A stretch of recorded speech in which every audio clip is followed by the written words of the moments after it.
Coming up next on Headline Humboldt, we kick off a new project to examine problems that plague Humboldt County residents and what we as a community are doing to get them fixed. We start with the dearth of dentistry in Humboldt County. Also, COVID-19 once again rears its ugly head this week with 2 reported deaths and hundreds of new infections. Key contributor Ryan Hudson will bring us the details. Coming up now on Headline Humboldt.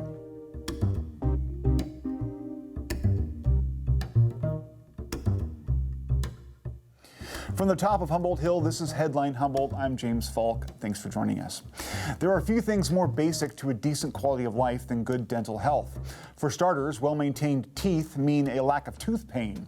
But it goes much deeper than that. A society based on appearances judges people harshly if their teeth aren't perfectly straight, perfectly white, and all there. But it can cost a lot of money, into the thousands of dollars, to make sure that one's teeth meet those standards. And if they don't, anguish and anxiety can result. How many of us as children were trussed up with metal braces meant to slowly nudge our teeth into a more perfect alignment? How many dentist visits did that entail? How many shots into the roof of your mouth, and how many dental surgeries?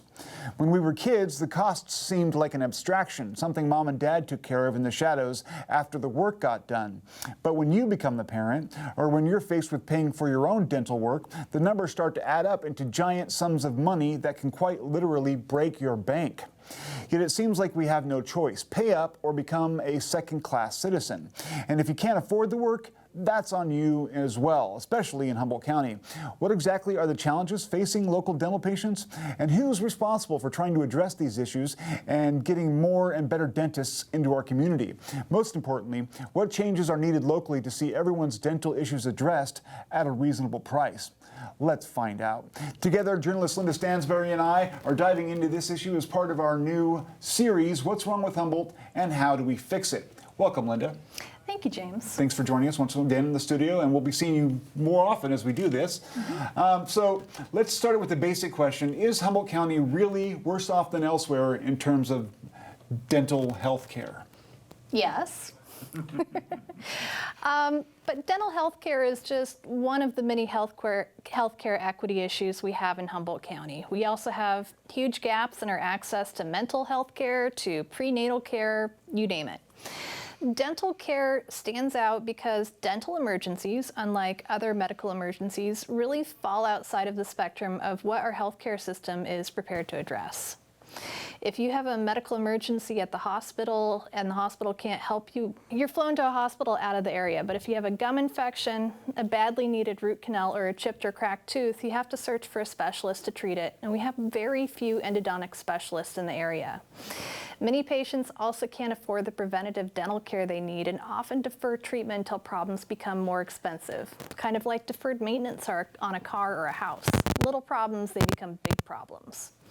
If you qualify for Medi-Cal Dental, you may be able to afford treatment, but find it hard to access. We have 6 local clinics that accept Medi-Cal Dental care, but the wait time at those clinics can be months, and most of them don't have specialists on staff that can treat more complicated issues. So again, you'd have to go out of the area to receive care. And if you don't have transportation or money for traveling and staying in another town, you're really out of luck. So once again, this problem has a compounded impact on the people in our community who are the most vulnerable economically. There's some current efforts to improve the situation. I spoke with Susan Seaman, the mayor of Eureka, and a member of a working group that's focusing on better access to dental care to learn about what's wrong with our current dental healthcare system and how to fix it.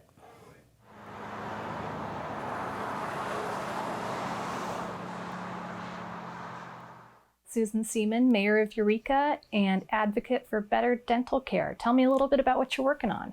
Hey, thank you for having me, Linda, and thanks for letting me come talk about this issue. I have become quite an advocate for access to dental health care since I've become mayor. And so right now I am working with the oral health leadership team and some subcommittees to devise some plans to try to get better access for everybody in Humboldt County to dental health care. Can you tell me a little bit about this oral health leadership team and how it came about? Yeah, I can tell you a little bit about it. It's been around for a long time, and it was really the project of Laura McEwen, who worked for the Department of Public Health as a program manager. And she has been really the advocate for this issue for years in Humboldt County, and she just retired this month. So I feel like we've just really lost an important voice, although I know she's still out there and still wishing us good luck. And before she left, she made sure to keep these two committees going. One of them is the Oral Health Leadership Team, which has really turned into sort of a task force and a working group to work specifically on this access to dental health care issue. And then they have the DAG, which is the Dental Advisory Group. I want to talk a little bit about the leadership vacuum on this issue. So there's a sense that we have a pressing need for better access to dental health care in Humboldt County, but it's not really any one person's job. So what are we doing to fulfill that? That is the case with so many issues, right? And it's one of the reasons I brought this issue up is because it's one of the things we can do is talk about something to really be a catalyst for getting stuff moving forward. So Laura sort of was in charge of that. And I reached out to her and we developed this task force. But I will say that as she was leaving the office, she set up a meeting with Sophia Pereira, who's the Director of Public Health. And she said, although we're kind of in this, murky area where we don't have a real plan for it, she's committed to helping us make sure that this does not fall off of the radar of Department of Public Health. So what do we know about the state of access to dental health care in Humboldt County? If you talk to anybody, they will have a story about access to health care. And I'll tell you a little bit about how I even this became such a big issue for me. It first became an issue when I was working on the Children's Initiative, and I started to realize how much of an effect access to just good dental health had on children. I didn't know that it was the number one reason kids miss school. And then I really started to understand what we were missing in terms of support for dental health. We are much better for children than we are for adults. But then I had a young lady who I knew who was in her 20s, totally functional, nice woman who had need for a root canal, really bad root canal, because she let it go forever. She had Medi-Cal and didn't have access to a dentist. And by the time she went to see a dentist, it was so terrible. They're like, you have got to get this pulled and you're going to have to schedule an appointment outside of the area. And she got an appointment for 3 months later. 3 months with excruciating pain. And she was literally keeping track of every over-the-counter painkiller she could get her hands on so she didn't overdose, because she was taking the very maximum that she could take constantly through the day. She was really fortunate. She ended up getting into one of the clinics here who was able to do the root canal without pulling her tooth. And so happy endings there, but that issue is still there. And there are people all the time who are postponing or waiting or living with chronic pain, which is just a nightmare. And so the first time I had a meeting, I mentioned it during a council meeting, and public comment, somebody stood up and said, I was here to talk about something else, but I want to talk about dental health care. And he still had a bandage on his neck. He said, I got an infection in my tooth, ended up in a coma.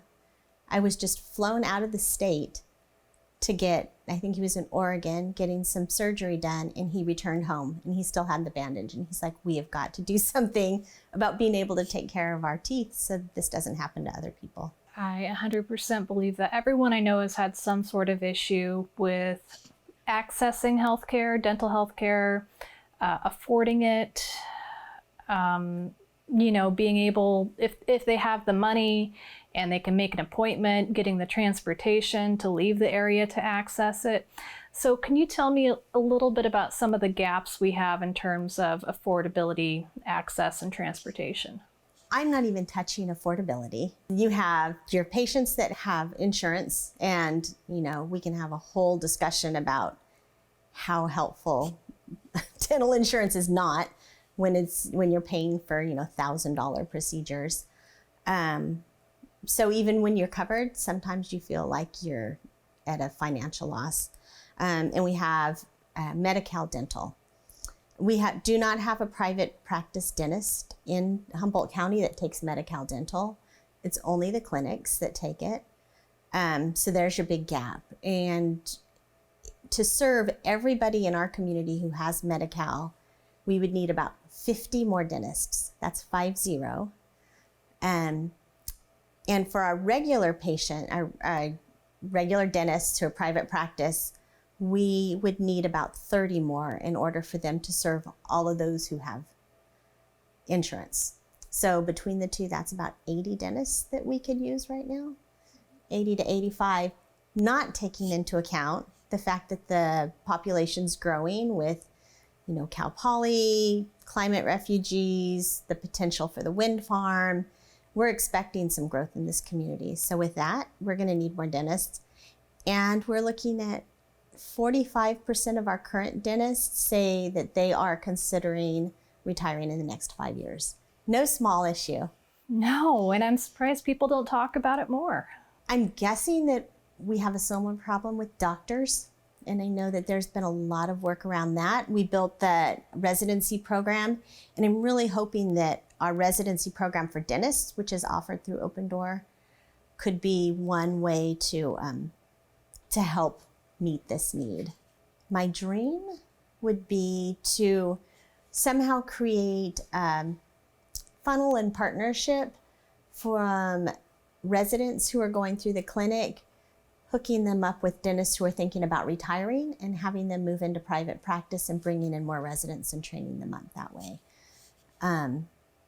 Sounds easy, but in order to bring in more residents, we need another dental instructor, which is a dentist that has special teaching credentials. So we need to recruit one of those, and we need more hygienists and dental assistants to support those residents. So it's a whole ecosystem of dental specialists that we need to slot into these roles. And this kind of gets to the theme or the title of our segment, which is What's Wrong with Humboldt and How to Fix It. So what I'm hearing is what's wrong with Humboldt is we don't have enough dentists. And how to fix it is, well, partially get more dentists. So what's standing in our way? What are our obstacles? So you're right. It is a whole ecosystem. So as we talk about getting a dentist, we also need dental assistants, and we need dental hygienists. So we're trying to put out there, encouraging our local colleges to consider a hygienist school. We are looking at pathways, which is a lot of what we're doing with the hospitals, as well as growing our own. It's a lot easier to get people who are familiar with the area, who are connected to the area, to learn about what their options are and to stay here. So, and they don't all have to grow up to be dentists. They could grow up to be dental assistants or other supportive services. Well, from what I've seen, that's a fairly well-paying job with great benefits, including dental benefits. So, maybe that's something we should talk a little bit more about with people who might be looking for a career change or career pathway. Tell me a little bit about housing and how it impacts this population of professionals. So this is the issue for everything right now. Is housing is a real roadblock for growing the professionals that we need. So if we were to have this miraculous group of dentists, like I was saying, a whole dental schools, like we're all gonna just move up to Humboldt County and save them and serve them, and it would be wonderful, and we have nowhere for them to live.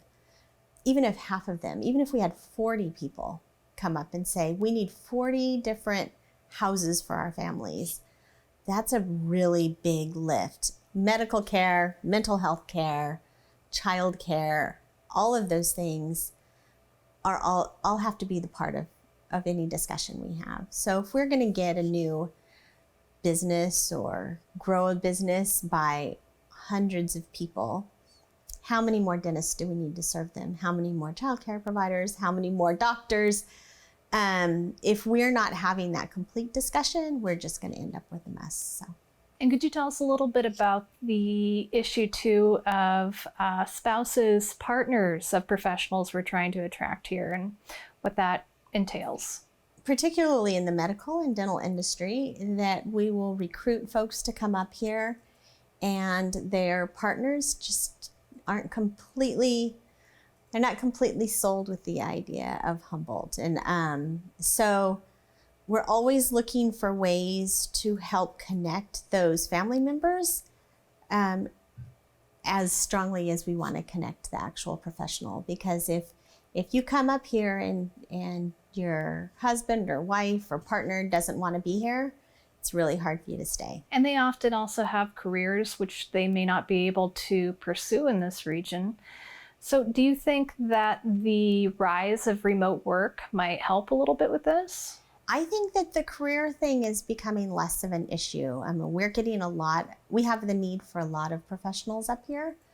There used to be a time when it was very hard to find a job in Humboldt. It is not hard anymore. So if you have a skill and if you're talented and you have certain skills, we will embrace the whole family and be glad for that. So. I love that because I am seeing a huge job market for specific niches in Humboldt County. HR professionals. We have a huge need for people who work in HR, right? What else? Accounting, and trades. So, if you come up and you're a dentist and your spouse is a plumber, oh, wow, we love you. Stacks, stacks, stacks. So all kinds of trades, engineers. This is a very small one, but judges. We're in need we need judges. We need teachers. Lawyers. Lawyers. I haven't heard the need for those so much, but Therapists. For sure, anybody that works in mental health, social services, those are always important as well. Accountants. So and then now we have lots of energy, wind energy, renewable energy, emergency services. We can use all kinds of people up here. So. We have a lot of what you might call emerging fields right now. Yes, we do. And I would say a great opportunity to make a niche for yourself. And if you're new to a particular, industry or profession, a lot of room for growth and learning and training. The thing I didn't mention is the thing that we have always been very good at, or at least, the 30 years I've been here, I think much longer, is we have a very entrepreneurial culture here. So yeah, if there's something you've been wanting to do to start your own business, then there's a lot of support here for that. Just make your pitch. You're the mayor of Eureka. So if we're trying to bring in dentists and their spouses, what's your pitch for this community in particular? A similar pitch to most rural communities is if you want to make a difference, if you really want to make a difference, your involvement here could be life-changing. So if that's what moves you, that's great. Then you have the weather is amazing. The nature is wonderful, small town feel. But I have written on my wall, you're Humboldt or you're not. So I have to remember that when people come here, they don't always fall in love like I did. And sometimes they need to find what makes it work for them, which is why I think connecting them with people is really the way to do it. If you live in Humboldt County and you're passionate about improving our landscape of dental health care and access to dental health care, what are some steps you can take? Who should we nudge in terms of our local politicians, our legislature, who?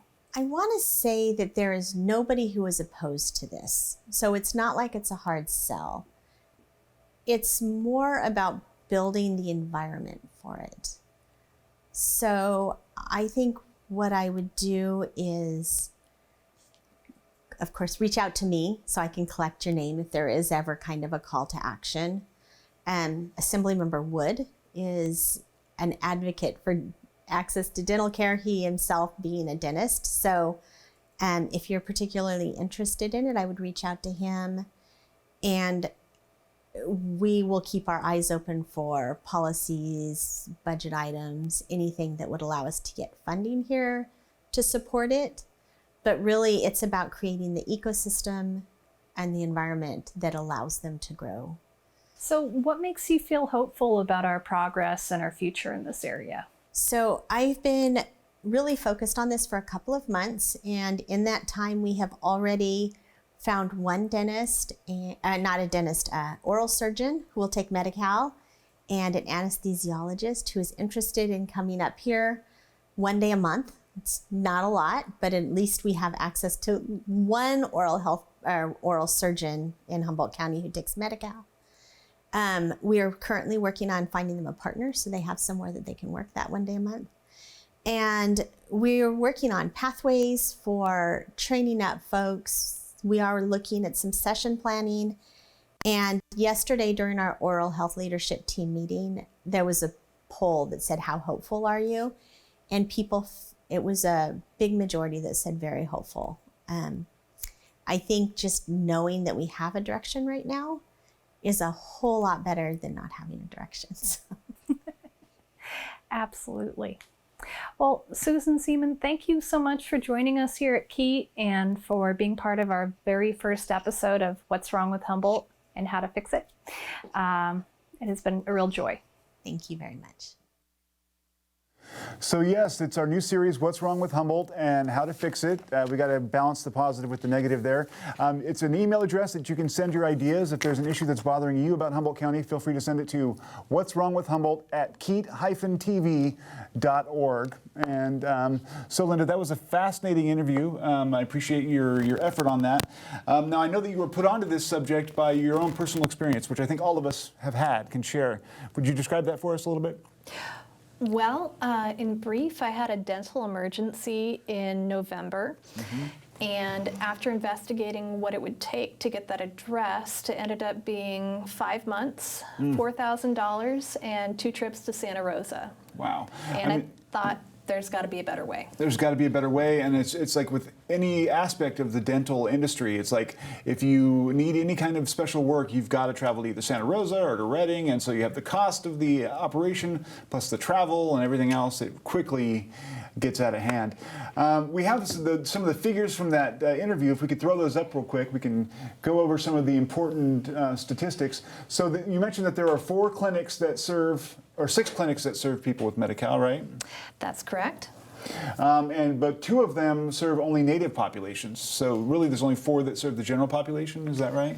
That's true, and from what we're hearing, the waiting time at those clinics can be months. Wow. And let's see that next graphic. So if they all were trying to serve everyone, the 55,202 patients in Humboldt County, they would each have to have 9,200 patients, is that right? Yes, and they just simply don't have that capacity. Yeah, that's just absolutely ridiculous. So an additional 84 dentists are needed to serve the county as a whole from where we're at right now. Yes. And that's some of the recruitment that we were talking about with Susan. That's a process. So you got to make people want to move up here in the first place. And that just seems like asking a lot. Is it?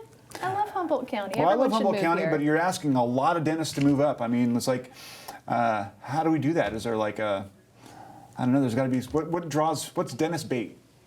Is we should have a sugar factory up here, maybe? Or? I'll just smile really big so they get a good look at my teeth. Maybe that'll bring them running. Well, Linda, I appreciate you coming in and doing this project with us, and we'll see you again soon. All right. Thank you, James. Awesome. Thank you so much. So we'll be right back after this short break.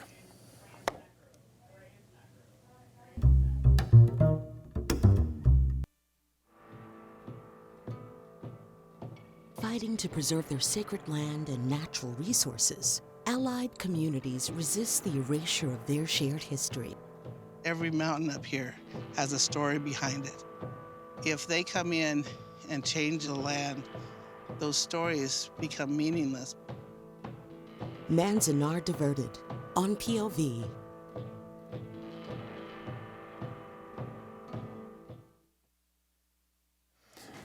Newer variants of Omicron have hit Humboldt County and made sure that the COVID-19 pandemic is far from over. Key contributor Ryan Hudson has the story. The pandemic is not over.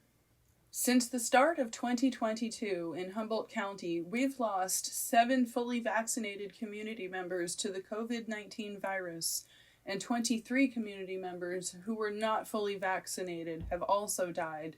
Since data collection began, the county has tallied a total of 24 deaths in vaccinated individuals, far outnumbered by the 127 unvaccinated individual lives lost to COVID-19 across the county. A rural Northern California Board of Health officers called Rancho notes recently that the evolving surge is attributed to newer variants of Omicron, which have been found to be more easily passed from person to person than previous variants, with the BA4 and BA5 subvariants of Omicron currently out and about in circulation. Looking at the state's data showing current infection rates, Humboldt County is considered high risk, with community transmission rates surging. The BA5 variant also is able to dodge some amount of vaccine immunity and natural immunity. Doctors have attributed this to a new mutation in the spike protein of the virus, allowing it to potentially evade antibodies from both vaccine and previous infection. Healthcare professionals are urging people to take note that the emerging variants are proving to be highly infectious and are able to infect vaccinated persons in larger numbers than previous variants. The Department of Public Health has recently made note that the virus has evolved to have a shorter incubation period, averaging 2 to 3 days, and reminds the public that this virus is airborne and does spread easily through the air from person to person. The recommendation is to stay home if you are sick and get tested. For Headline Humboldt, this is Ryan Hudson. Once again, I'd like to thank Linda Stansberry for coming on the show today. She is a professional journalist of the highest caliber in Humboldt County, and so it's great to have her on our team. As part of our What's Wrong with Humboldt project, we have a podcast that's available. It's on Spotify right now and on CastBox, and soon it will be on all major podcast services. Predictably, it's called What's Wrong with Humboldt and How Do We Fix It? So please check that out. And if you have any ideas about issues that bother people in Humboldt County because of infrastructural issues or inequities or whatever, please send us your ideas at what'swrongwithhumboldt@keat-tv.org. We'd like to get your input and make this show all about your needs. So that's all our time for this evening. Thanks for joining us. Stay tuned, stay informed.